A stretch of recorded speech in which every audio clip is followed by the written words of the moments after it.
now deep learning has become a new paradigm for research, for science. So in this paradigm, we first start by collecting lots of data and many computational resources. And next, you train a large model as large as possible. So large is a good word nowadays. Last, you do a end-to-end chain prediction and from representation to prediction. So this is pretty much the story of the very impressive progress of AI in the last 40 or 30 years. So largely towards the increasing amount of computational resources and the size of the data, increasing size of data, which enabled this impressive progress. However, in order to make deep learning a science, seems that we still need to do something more. For example, we need to address why.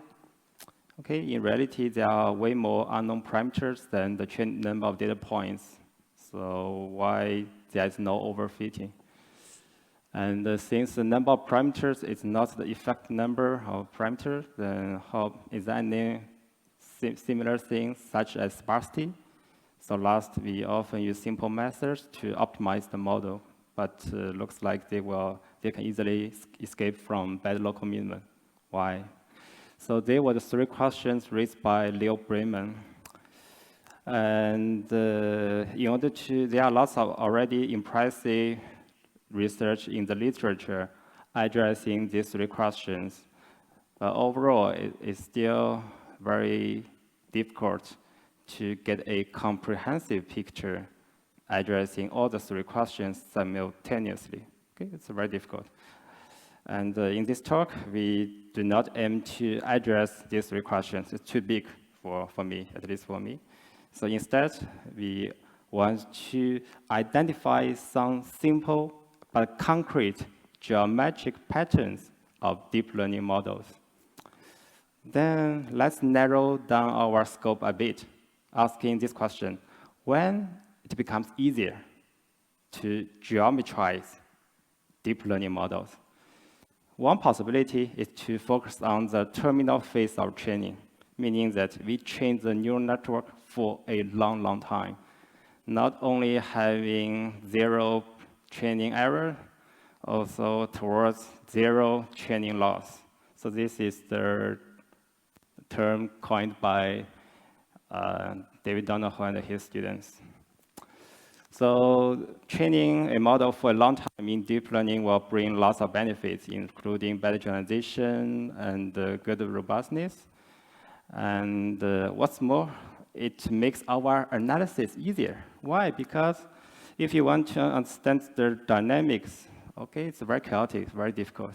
But if you only focus the endpoint, essentially it's an optimization problem. Okay, we have lots of tools to study, so it makes our analysis easier. So let's only focus this narrow but perhaps tractable region for analysis. So this we will present two works. The first one is to propose a small surrogate model which will analyze the last layer feature and the weights for well-trained deep learning models. Well-trained means that they has been trained for a long, long time in the terminal phase of training. So second, we will introduce a geometric law shows how neural network separates data from bottom to top layers when it has been already trained for a long time.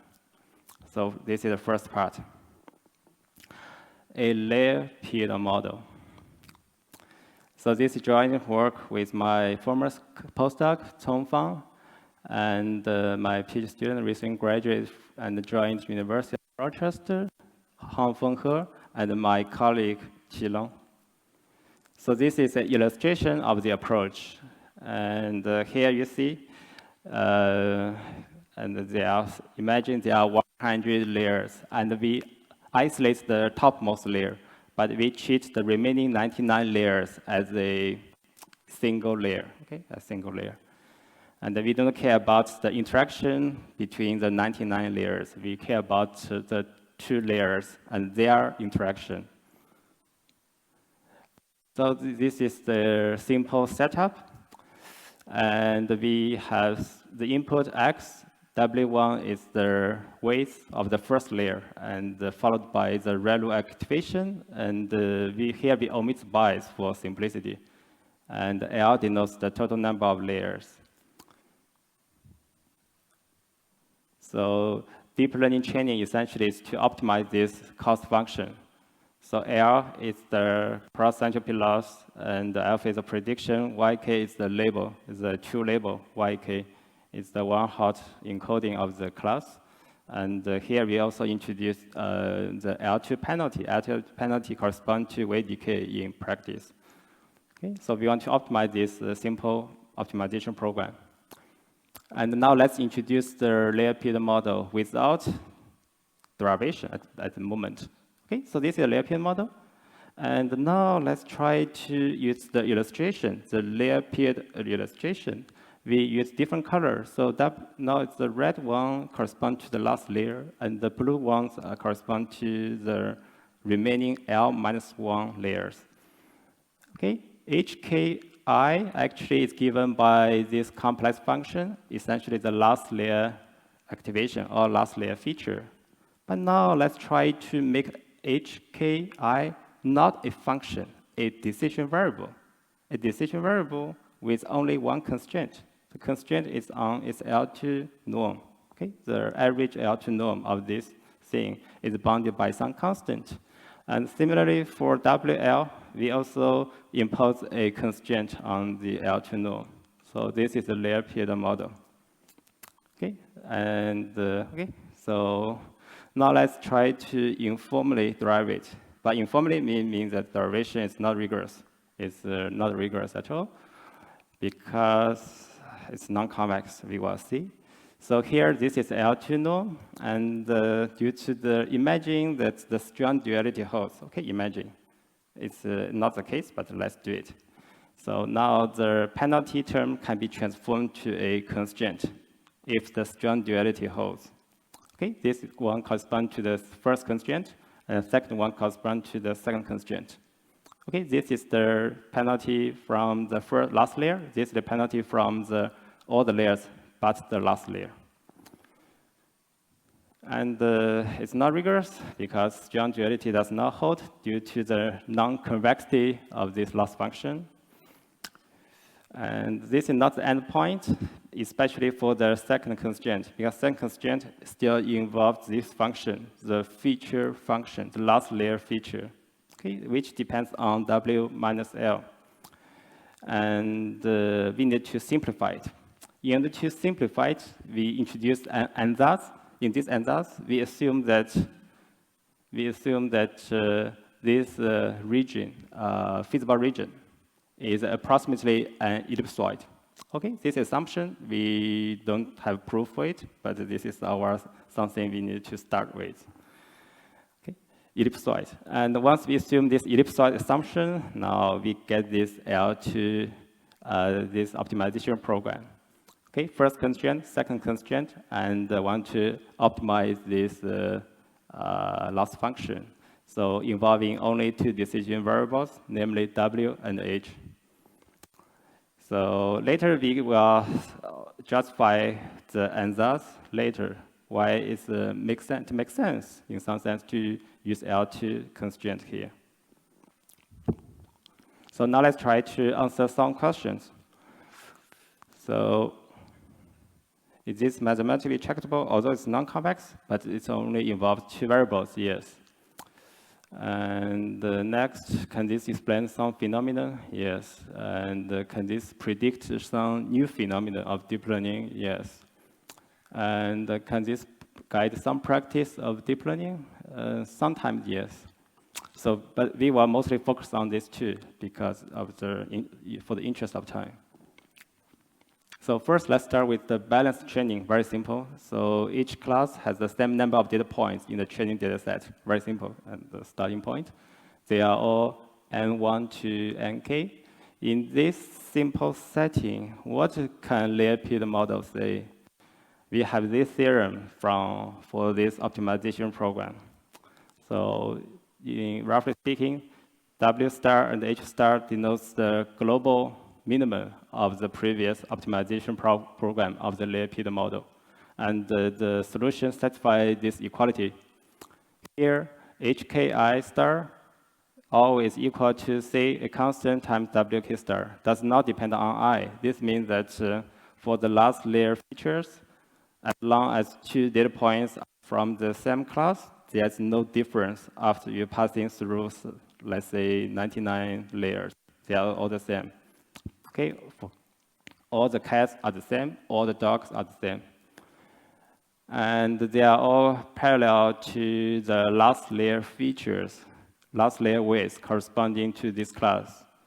And moreover, it's also the same given by WK star up to a constant. What is WK star? WK star actually forms a K-simplex ETF. Okay. So what are K-simplex ETF? Very simple. So they actually form K vectors such that each pair spans the same angle, and this angle is maximized. It's the largest as possible. So some probability, some problem from probability 101. Suppose you have K, okay, random variables. Each has mean 0 and the variance 1. Suppose they are all equally correlated. What's the minimum possible value of the correlation? So it's minus 1 over K minus 1. So the corresponding angle is the inverse cosine of this value. When K is 2, the degree can be as large as 180 degrees.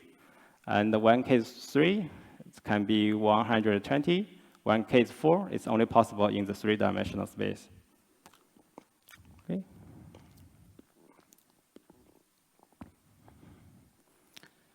So this is some beautiful results. Actually, the prediction of our model, actually, it's just something already discovered by Papian, Han, who are students of David Donahoe. So they discovered exactly the same phenomenon in their paper, in a paper published in 2020. So roughly speaking, so they call this phenomenon neural collapse, and they show that if in the terminal phase of training, there is a vanishing variability among the last layer features for the same class. Okay? In the same class, all the images of cats will be the same. And then the class mean will form an ETF up to a constant. Up to scaling, the last layer classifiers will also be the same as their class means, will also form an ETF.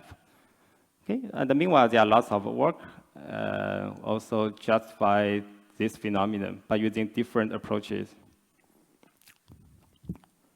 Okay, so now let's try to use neural collapse to say something about the major assumption we used in the derivation.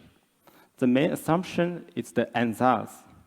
So this ansatz, as we have seen, assumes that the feasible region of the last layer feature, it can be approximated by an ellipsoid. Okay, this is a very ambitious assumption, very ambitious. I do not have any proof. But I can say that it might be reasonable. Why? For example, if we start with this assumption, we assume that now the L2 constraint is replaced by LQ. Okay, 2 is replaced by a different number, Q. And then what we can say is that then neural collapse will not occur for this model. But neural collapse has already been discovered in empirical results. So this means that if Q is different than 2, this model will not be consistent with experiments. The only possibility for Q to have consistent observations with empirical computational results is when Q is 2. Okay. But of course, this is still an open problem to directly prove this or justify this ansatz. So now let's try to use layer P model to do something new. And let's consider the case where beyond balanced training. Now, different classes might have very different number of data points. Okay, this is a reality. In reality, some classes are much larger than the other. But now let's start with a simple setting where there are two different values of the class sizes. Some classes are larger, some are smaller. We assume that the first KA classes are larger, but all of the same size. Okay? And the remaining KB classes are relatively smaller, but they are also of the same size. And the ratio between these two numbers, okay, we call it imbalance ratio. If this value is large, then that means that it's very imbalanced. Otherwise, if this is close to 1, we go back to the balanced setting. So in this case, we do not have a closed form solution, so we need to use some convex relaxation. This convex relaxation is something familiar to us. We introduce a variable which denotes the class mean for each class. Okay, it's the mean of the case class. And now let's form this matrix. Here, we combine k columns corresponding to k different classes, and with the transpose of the W matrix, the last layer weights. So this matrix times the inverse of the same matrix. So it's going to be a 2k by 2k matrix. For this 2k, this matrix, by definition, X is positive semi-definite. And the diagonal has 2k diagonal entries. The first k diagonal entries will satisfy this inequality, which is from the constraint in the layer Peter model. And the second one constraint, the next k diagonal entries will also satisfy this constraint, satisfy a similar constraint. Okay, so now let's get a convex relaxation, a convex program. Okay, and this is from the definition. Okay, Kx must be semi-definite, semi-positive definite. But this is not exactly SDAP because here the loss function L is not linear, but it's convex. It's convex because now it only involves one decision variable, so it's convex. So this theorem basically says that we can now abandon the original layer Peter model. Instead, we can work on this convex relaxation. Once you get a convex relaxation, you take square root of the solution and do some proper rotation. You can recover all the solutions of the original layer Peter model. Okay. But in this case, we don't observe the collapse. We still have collapse, but there's no ETF. Instead, we have this phenomenon, okay? And so it's a numerical surprise. In our experiments, so we start with the convex relaxation, and we consider the angle between the minority classes for their last layer weights.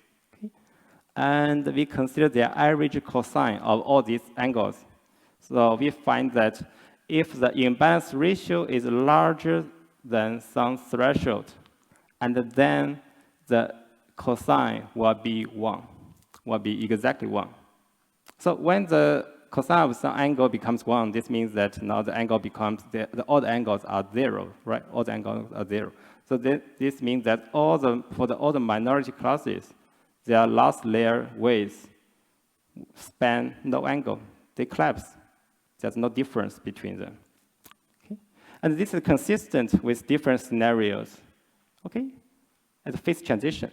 There's phase transition when the ratio R is larger than some threshold. So we have some partial theorem. The partial theorem says that if the imbalance ratio is large enough, for the last layer weights, the difference will approach 0. Okay?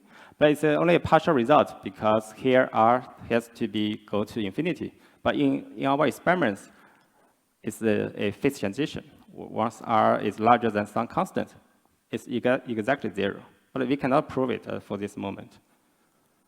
Okay, so this is an illustration. So here there are two minority classes and one majority classes. Let the imbalance ratio increase from 1 to 10. So we see that the minority classes will become smaller, angle will become smaller, and smaller, and the length will also become smaller. Finally, they will collapse when the impedance ratio is larger than some threshold. Okay, so this is the intuition. So intuition is related to killer whales. How killer whales kill fish. So what they do is to form a team and compress millions of fish in a small region, okay? Do whatever they can. And essentially to compress their space. So because the angles are limited, if the angles are larger, then there will be larger margin, will decrease the loss function. But however, the minority classes only account, let's say, 1% of these samples. So they will be sacrificed in this game when we want to minimize the overall loss function. Okay, so far everything is still theory. So far, we haven't done any real experiments. Let's verify that minority collapse actually is real. Okay, so we have done experiments on some simple but standard benchmark data sets, FashionMNIST, CIFAR10, okay, with some standard architectures, simple architectures. So what we found that, yeah, it's the same as what we predicted. If the imbalance ratio is larger than some threshold, the angles between the minority classes will be almost zero. It's consistent. Okay, so I'm done with the first part of the talk. So now I will proceed to the next part. So the next part talk is still a collaboration with my student, Han Fenghe. So he's a great student. And so when I joined my department, I wanted to do research in deep learning. But my department is a statistics department, so I don't find any students who were interested in deep learning theory. So I had struggled a lot. So until Sunday, a student from computer science knocked on my door who wanted to do research with me. So I feel lucky. Otherwise, I couldn't do any research in deep learning theory. Okay, so for this project, again, we want to do something about neural collapse. But we want to extend neural collapse to interior layers. Okay, we are not satisfied being only on the surface. We want to go into the center of the Earth. But however, we have done some experiments, impossible. Looks like there's no clean, simple patterns when we go into the interior of the deep neural nets. No, we don't have anything. So it's not surprising because there are strong level of non-linearities makes such a simple phenomenon as neural collapse impossible in the interior layers. Okay, so but it's not the end of the story. So we still want to do something. So this is a well-trained 8-layer network on FashionMNIST. Okay, for each layer, we plot the embedding or the intermediate output on the space spanned by the first two principal eigenvectors. Okay, this is what we see, and different colors denote different classes. This is the layer 1, layer 0, means that it's still the raw data. This is the data passed through the first layer. This is data which pass through the first two layers. So we see that as you pass from the first layer to the last layer, gradually class data points corresponding to different classes are becoming far and far apart, right? It looks like it's doing the good job, very intuitive. But however, it seems very chaotic. Looks like it's impossible to get such simple geometric patterns, especially for the intermediate layers. Okay, so neural collapse is no longer the case. But can we do something smaller? Let's narrow our scope. Is it still possible to find some small symmetries? And so there is a numerical surprise. Here, each data point corresponds to each class.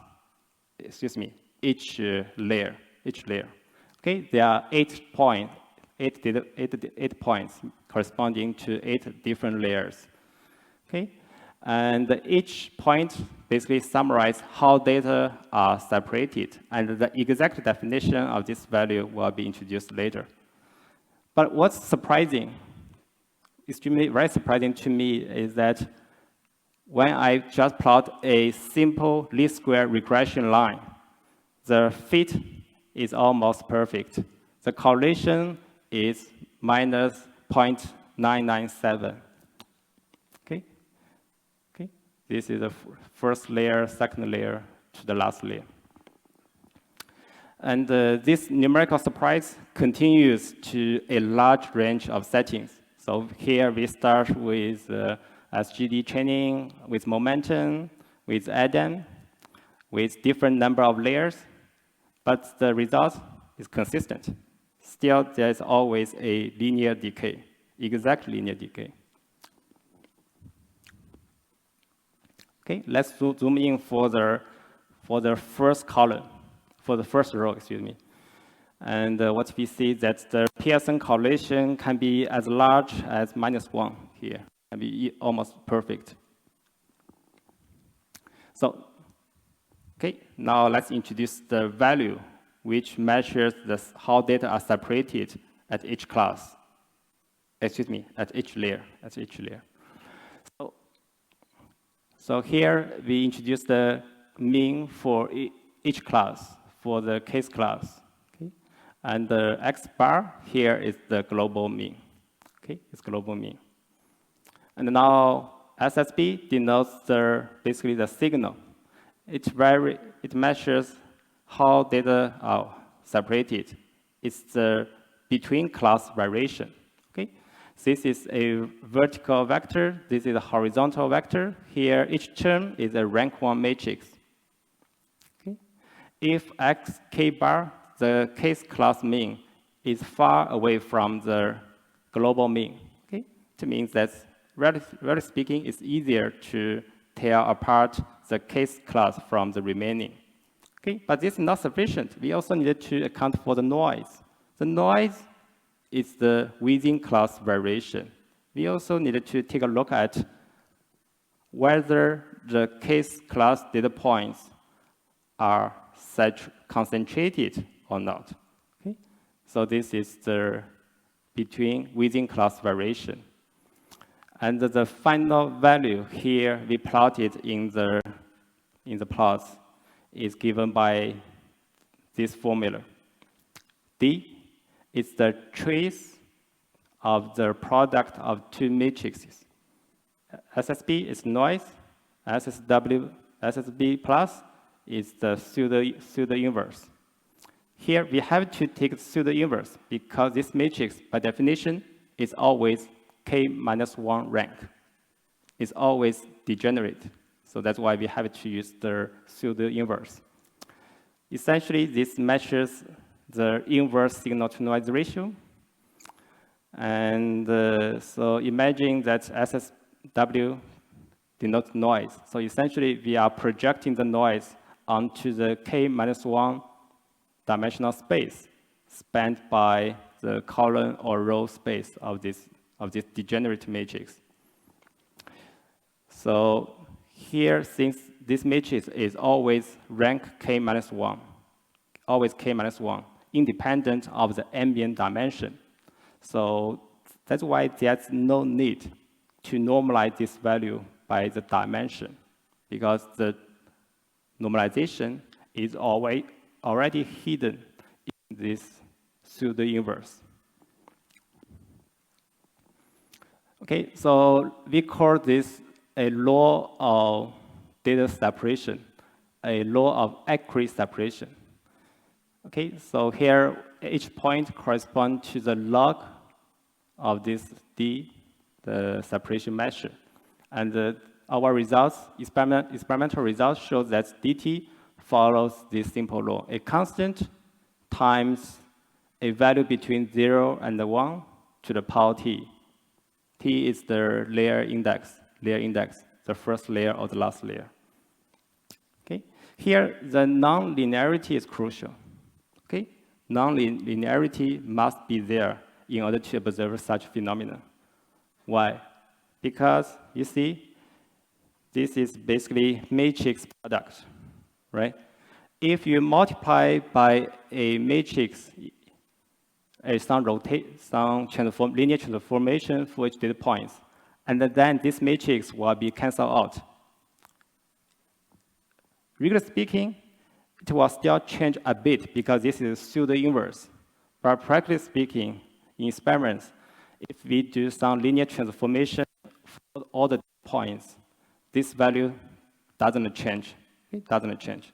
So this means that if we start with a linear neural network, this value will stay constant, no matter how much training you are doing. So this decay is only possible if the network is, the activation at each layer is nonlinear. Okay? And the half-time here, for example, can be defined as the number of layers you need to pass through in order to reduce your separation by half.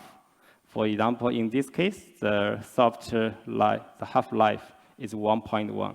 You need to go slightly more than one layer to reduce the separation measure by half. Okay, now let's ask some questions. Is it pervasive? Yes, we will show more experiments where this law appears. And can this provide some insights? Yes, we will show you there are some insights from this law. And any intuition about why this happens? I think so, but I'm not totally sure because I cannot prove at this moment. Okay, so this is a slightly wider setting for the experiments. So we consider different data sets and the different level of imbalance between different classes and using different learning rates. So what we find is that the decay appears consistently. Okay, we also consider convolution neural networks such as AlexNet and the VGG, and roughly speaking, the linear decay is still occurring. Okay, so now let's try to gain some insights from this law, and especially we will focus on the three categories, namely network architecture design, training, and the interpretation. For each of these three, we will gain some insights from the law of accurate separation. Okay. So first of all, look at this law. It's exponential decay with respect to the number of total layers. So if we start with a shallow neural network, okay, it's impossible to really reduce this value a lot, separation value a lot, unless rho is extremely small. Okay? But if for a single layer, if rho is really small, it's really difficult. It's difficult for a single layer to reduce the separation by, let's say, from 1 to 0.1. It's very difficult. So we really need to have a large number of layers for the neural network. So this shows that being deep is really a defining feature of deep learning. Now let's try to plot these laws with different number of layers, different number of depths for the neural network. For each data set, for example, for MNIST, and we run different neural networks with different depths.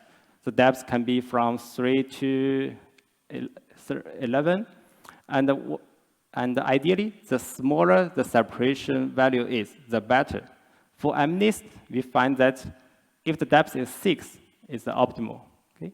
For fresh MNIST, it is depth 11, which gives the minimum, the best separation measure. For CIFAR 10, is 13 or something. So you see, if the data set becomes more complex, we need a larger depth to do a better job. Okay? So here, and this is not entirely new because The literature has already explored the depth dependence, okay? But they are taking the loss function perspective. Here is the first time we are using the data separation, okay? Data separation perspective here really matters. And so we also examine the dependence on the width and the shape. When the width is only 20, there are only 20 neurons at each layer. In this case, okay, the separation measure is not very clear. The law of accurate separation is not that clear. This is perhaps because 20 neurons are not enough to pass through the necessary information for classification. But once you pass 100 neurons from 100 to 1,000, the law does not change. So there is a saturation phenomenon. Okay? Once the depth, the width is large enough, further increasing the width does not change anything, only increase the computational burden, maybe. It's also same for the shape. We can start with a narrow layer at the beginning and increase the width, and we can do the opposite, okay? And the law will also be the same. There's no difference.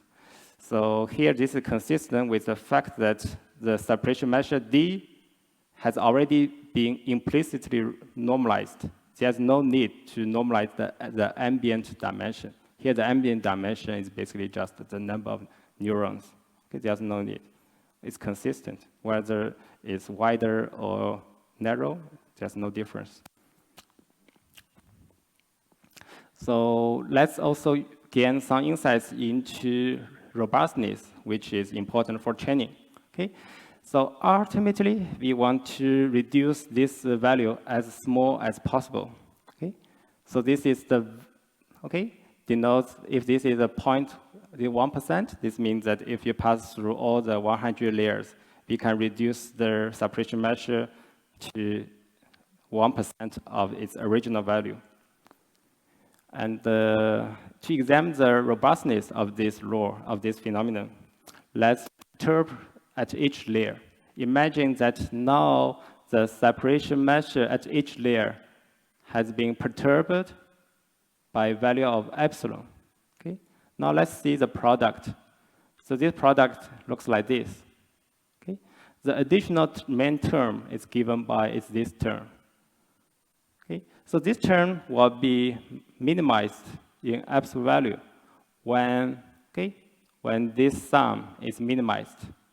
So this is basically a simple application of the geometric inequality. This value is minimized when they are all equal to each other. Okay? They are all equal to each other. So this is exactly the setting when the law of data accurate separation kicks in. Exactly. Okay? And as an analog, of course, this is not proof. Everything is intuition.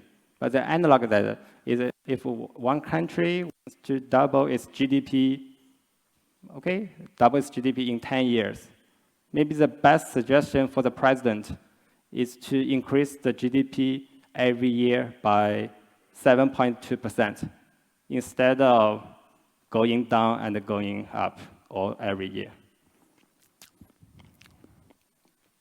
And here we also examine how this law impacts on generalization abilities.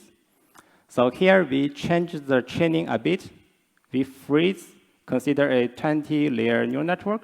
We freeze the top 10 layer while we minimize optimizing the bottom 10 layers. In this case, we artificially break down the law. The law does not appear in this setting.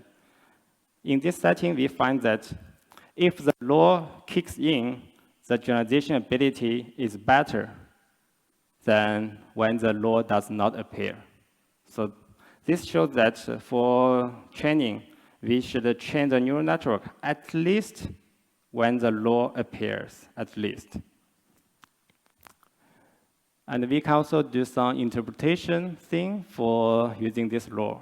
When we interpret, it's important to recognize what's the basic unit, what's the module.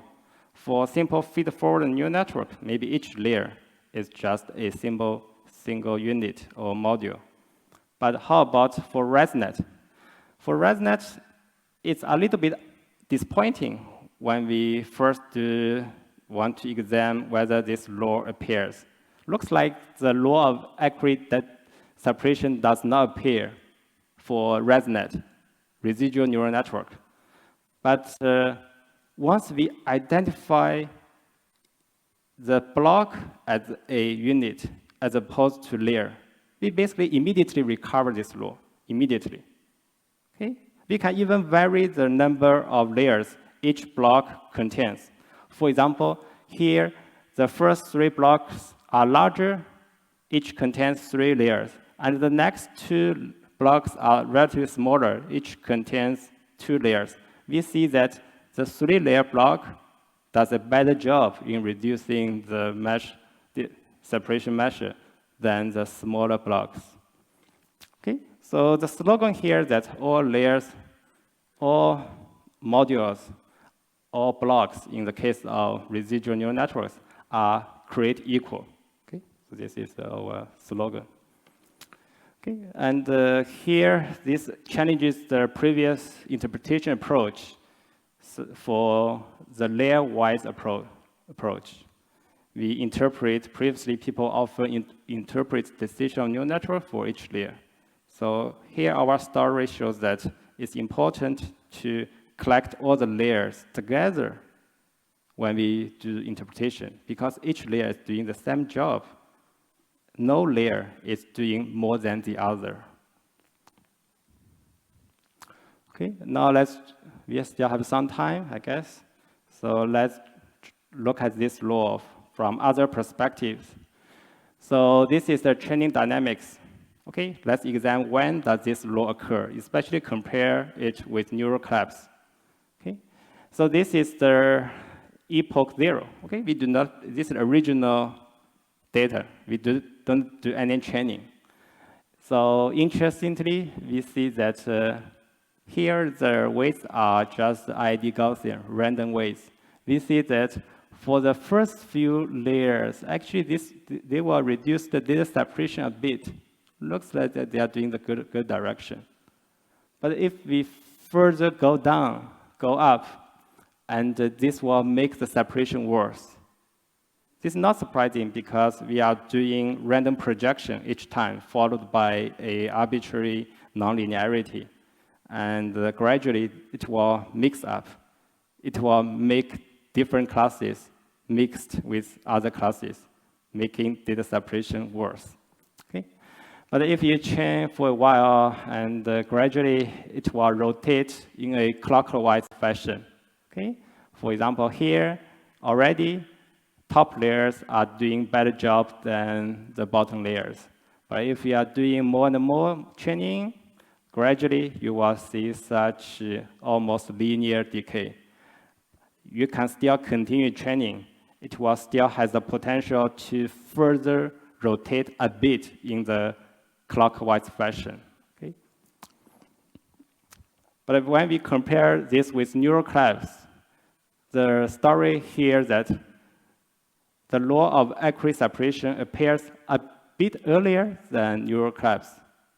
Neural collapse will appear here or even later, but the law of accurate separation will already appear when we train for 100 epochs. Okay, so this is the examination for the difference, at each layer when during training. We see that when it becomes stable, this is where the law of accurate separation occurs. So we see that, roughly speaking, the bottom layers will become stable a bit earlier than top layers. So this shows that the bottom layers looks like will learn the feature slightly better, quicker than the top layers. So this is not surprising because the bottom layers are directly working on the data. But for the top layers, they can only learn their features until the bottom layers has learned some representation of the data. So this is a zoom in of the law of accurate separation for each class. And roughly speaking, the law still appears, but slightly less clear. This is because now each class has a small amount of data points. The law becomes a little bit less clear. Okay, so this is the law in the test. When it becomes test, it's not exactly linear. It's just the same story as neural collapse.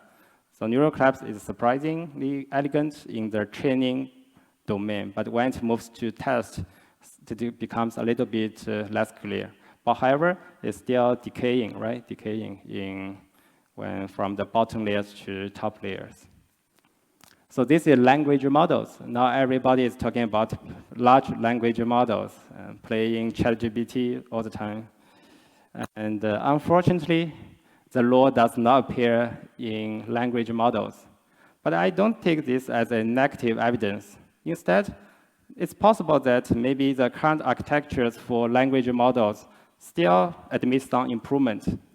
Maybe someday people will come up a new architecture than transformer, making the decay of this law linear, perhaps. Okay, let me conclude the talk.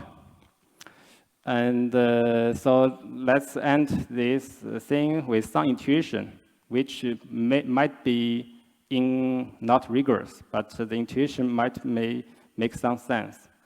So we can approximate the deep learning training using a learning-dependent dynamics. S is the learning rate, and R is the loss function, for example. But now let's just replace loss function by the separation measure. And we know that the Gibbs measure is basically given by e to the exponential minus 2 times the loss function divided by S, the learning rate. Okay, and the RT is the value we improve for each layer, and R is the total overall improvement for all the layers. And here R is just the product of all these terms, and then if we take log of this R, then they become sum. The sum should be between this small interval. Okay, and the law basically says that with this constraint, and the most likely setting is where all the log terms of this Ri are equal to each other. So this basically reminds us log concavity, because if somebody tells you that there are two independent normal random variables such that their sum is 100, although this will never occur in real life, but imagine that this is occurring. Conditional on this fact, the most likely setting is that both numbers are 50. Okay? This might be the course for this law of accurate separation. Might be, but I don't know. So it's still not rigorous at this moment. I'm still working on this part. Okay, so now let's try to enter this with some rambling thoughts. In general, the inner workings of deep learning is very chaotic, but the story of neural collapse, minority collapse, and the law of accurate separation tell us that in some setting, we can still get some hope to get some precise and clean results. And this is essentially the preferred end state of successful training. There are many possibilities at the end training point, but the neural collapse phenomenon and the law of accurate separation is where the solution is most stable or most robust, or even, let's say, most desirable in terms of stochastic optimization. And occasionally, this law sometimes is not clear, but this is really the same story as ideal gas law in physics. The ideal gas laws are never the reality, because in reality, the molecule in air is not volume zero. Okay? But in practice, the ideal gas law still works very well. This is because the volume of a molecule is small enough to ignore. Okay? So imagine that if we have infinite amount of data and the training time is also infinity, I believe that the law will become exact, the law of accurate separation. Okay, so here the story behind the law of accurate separation is basically the data separation perspective. So this separation perspective is instrumental, is complementary to the loss function perspective. Maybe in the future for analyzing deep learning models, it's a good idea to take the data separation perspective from the bottom layer to the top layers. And there are many open problems. The most important one is to justify or even prove this law of accurate separation. But maybe we can also extend this law to regression setting and examine when it will hold for transformers and many others. Okay, so this is a take-home message, and especially the slogan for data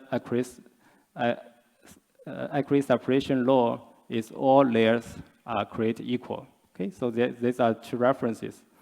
And yeah, I'm done here. And looks like I still have some time for questions. Thank you.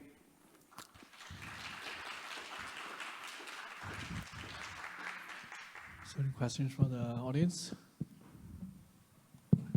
Hi, thank you for the interesting talk.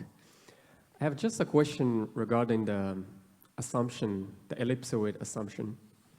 So if you consider like the simple case where your activation function is just a linear activation function, then basically the features H will be just the product of these matrices times the input, right?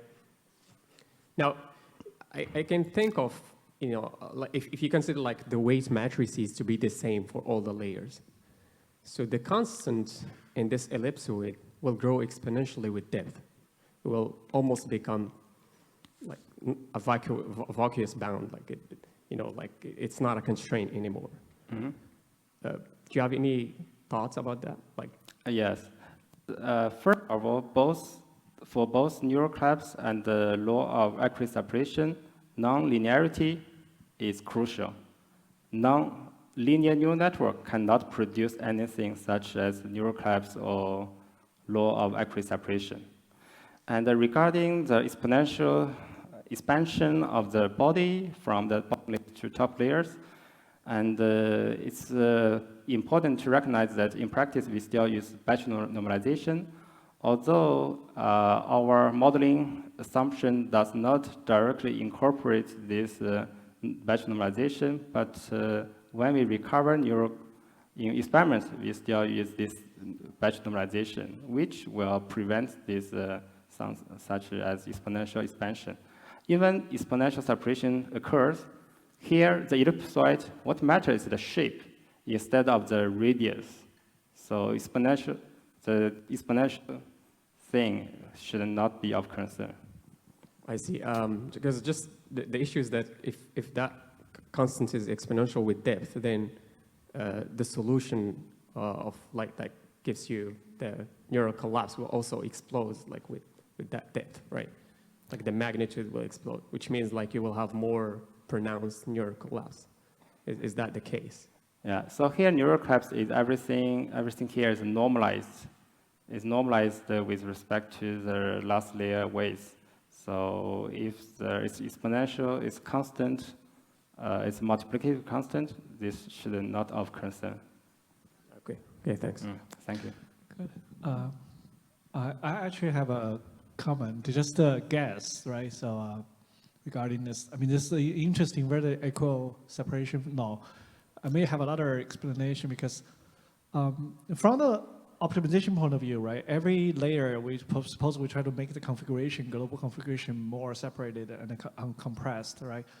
So although the layer beginning maybe just emulating greedy descent, but from the work we did on diction learning, I actually guess that if you do the backpropagation from train the network, you're making each layer very, very effective.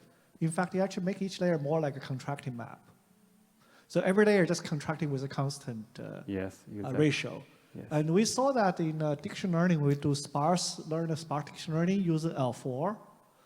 And although the initial idea is try to greedy descent to minimize it, but turns out that the proper choice of the learning rate give a fixed point algorithm. make the iteration become a contracting map. Hence, the contracting is just constant ratio, become a linear convergence. So I'm just hoping that maybe this is a further evidence that with a well-trained neural network, each layer just doing the optimization to make the configuration better and better. But that operation becomes like kind of like really emulating some kind of a power iteration. Oh, yes. Pursue the slow dimensional structures, getting them separated, getting them compressed into the, collapsed into the singleton. That's another possible sort of a more global interpretation, in terms of optimization, what they gets trained to do. Yes, thanks for the very good comment. Yes, so this phenomenon is really related to the contraction within class and expansion between different classes. And and this law is only saying that there's some quantitative thing there. Yeah, quantitatively, basically you construct a contracting map. Yes. That's the most effective way to get the hold of the pursue the low dimensional structure. That's one possible explanation. Yeah. Anyway, thanks. It's a very fascinating phenomena. There's one more question or from? Yeah, we have one more. Hello, I have two questions about your experimental results for this law of equi-separation. So can you go for the slide where you write the depth of a network? Please let me know which part of the slide? It was in the beginning of some way of experiments for equi-separation law. Yes. A little before. Yes, this one with many colors. This one? Yeah. So it looks like when you write the depth of a network. So roughly speaking, the total change of this separation is more or less the same for many depths, and like for each particular depth, we just redistribute this total separation among the layers. So do you think it's correct to say so? And if yes, so is there some explanation or intuition why it's this way? The rough intuition is consistent with something already appears in the literature, roughly speaking. So if the data set is complex enough, we need more layers to learn the features and to separate data from different classes. The new thing here is that we are using a data separation perspective instead of the loss function. No, I mean, so for example, if you take a single data set like CFAR10, yes. And we have different depths.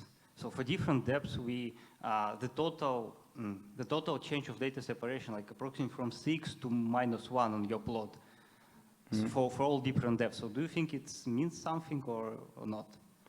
Because we can expect that, like for small depth, we have one data separation. For the other depth, we have the other data separation. But instead, it's more or less the same, the total data separation. So here, the the linear decay is consistent with different number of layers, different number of depths. It's always such thing. The different thing is that the slope will be different. For some layer, the slope will be good, so the final separation will be good as opposed to other depths. And so this depends on the complexity of the data set. Okay, thank you.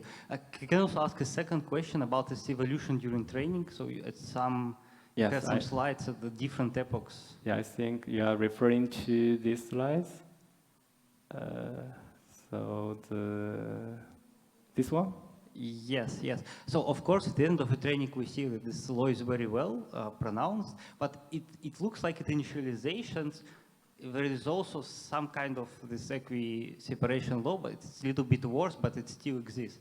So do you think you can say that a randomly initialized network can also have some kind of this law? Maybe it's in the opposite direction, but still. So here the law is not linear because at the beginning it's declining a bit, but later it will increasing. So it's a curve instead of a straight line, seems to. So law does not appear. Even here, I think it becomes basically only straight when we train it for a while. For even here, you see, it's still not linear. It's still here a little bit concave and a little bit convex. This is concave. only after training 100 epochs become basically straight. The convexity disappears. Mm-hmm. So it's for randomly initialized neural network. It looks like probably there can be some theoretical explanation because there is a lot of literature on propagation of signals and randomly initialized neural networks. So usually many questions can be answered theoretically, and also there many quantities grow exponentially when you go from layer to layer. So it looks like this equiseparation law can be expected in this setting. So it would be interesting to check. Yeah.